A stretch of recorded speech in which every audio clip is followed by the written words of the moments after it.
एक गांव में महामारी फैली थी। इस महामारी की वजह से गांव के सभी लोग बहुत परेशान थे। आखिरकार गांव छोड़कर जाते भी तो कहां जाते, दूसरा कोई घर भी तो नहीं था।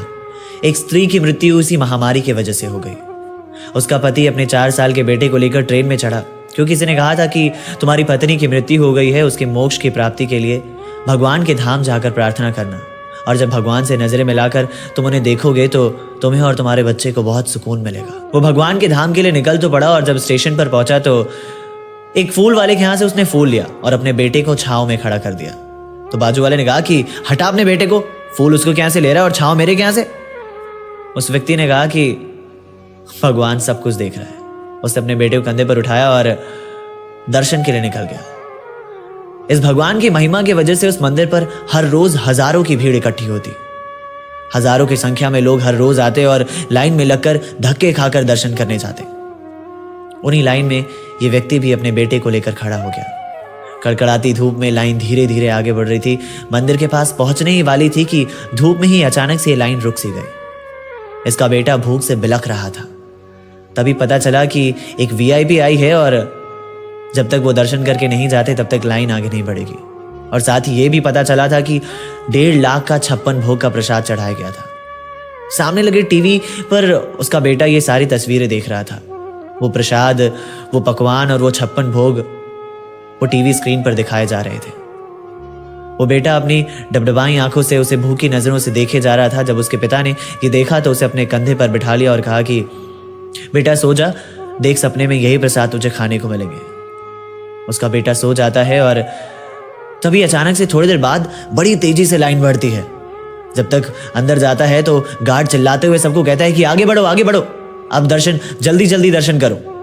भगवान से नजरें मिलाना तो दूर, भगवान की सूरत देखना तक नसीब नहीं हुआ।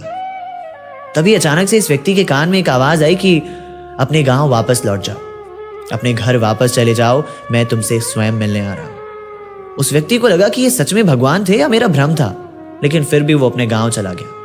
रात काफी हो चुकी थी और बेटा भूखा था। उसने अपने बेटे को दूध रोटी खिलाया और ग्लास में पानी भरकर रखा और घर के आगे 2 दिए जलाएं और घर को पूरी तरीके से सजा दिया, क्योंकि भगवान जो आने वाले थे। वो बार बार यही सोचे जा रहा था कि क्या ये मेरा सच था या मेरा भ्रम जो मैंने सुना। फिर भी वो उसी उम्मीद से बैठा हुआ था। तभी अचानक से उसकी आंख लगने ही वाली थी कि उसके दरवाजे पर अचानक से एक दस्तक हुई। जब दरवाजा खोला तो वहां पर साधारण से एक व्यक्ति खड़े थे, लेकिन चेहरे पर इतना तेज कि वो बोल पड़ा कि भगवान। तो भगवान ने कहा कि बिल्कुल सही पहचाना, तुमने बहुत सारी धारणाएं बना रखी होंगी, लेकिन तुम्हारा भगवान बिल्कुल तुम्हारे जैसा ही सोचता है, तुम्हारे जैसा ही रहता है, तुम्हारे जैसा ही पहनता है। एक दिए से दूसरे दिए को चलाते हुए भगवान कहते हैं कि ये देखो, दिए तो अलग है मगर जोत एक हो चुकी है। तुम्हारा और हमारा रिश्ता भी बिल्कुल ऐसा ही है। तुम मेरी ओर खींचे आ रहे थे और मैं तुम्हारी ओर खींचे चला आ रहा था।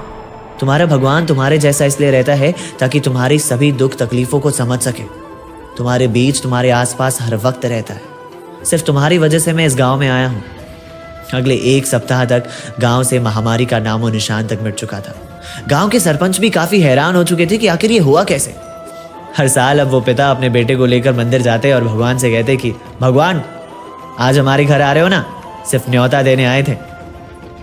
कमाल है ना। मैं ये सोच रहा था कि जब हम नया जूता खरीदते हैं तो जब वो हमें जूता काट खाता है तो हम उस पर सवार तो नहीं होते, और ना ही जूता वो हमारे ऊपर सवार होता है। फिर इंसानों के साथ ऐसा क्यों? जब कोई इंसान हमारे साथ दुर्व्यवहार करता है तो हम उस पर हावी क्यों हो जाते हैं? हम क्यों तुरंत अपनी बातों से रिएक्ट करने लग जाते हैं? क्यों उसे चिल्लाने लग जाते हैं? अगर कोई ऐसा व्यक्ति मिले तो सिर्फ इतना ही कहना, भगवान तुम्हारा भला करे, हिसाब किताब वही करे। और वैसे भी इस कलयुग के दौर में इंसान और भगवान में एक ही तो फर्क है, भगवान का तन पत्थर का और इंसान का मन पत्थर का। अगर आपको मेरी कहानियां ऐसे ही पसंद आती हैं तो मेरे चैनल को ज़रूर सब्सक्राइब करेगा और वीडियो को लाइक ज़रूर करेगा। और इस वीडियो से अगर किसी एक शख्स में भी परिवर्तन आ जाएगी तो मेरी कहानी सफल कहलाएगी। शुक्रिया।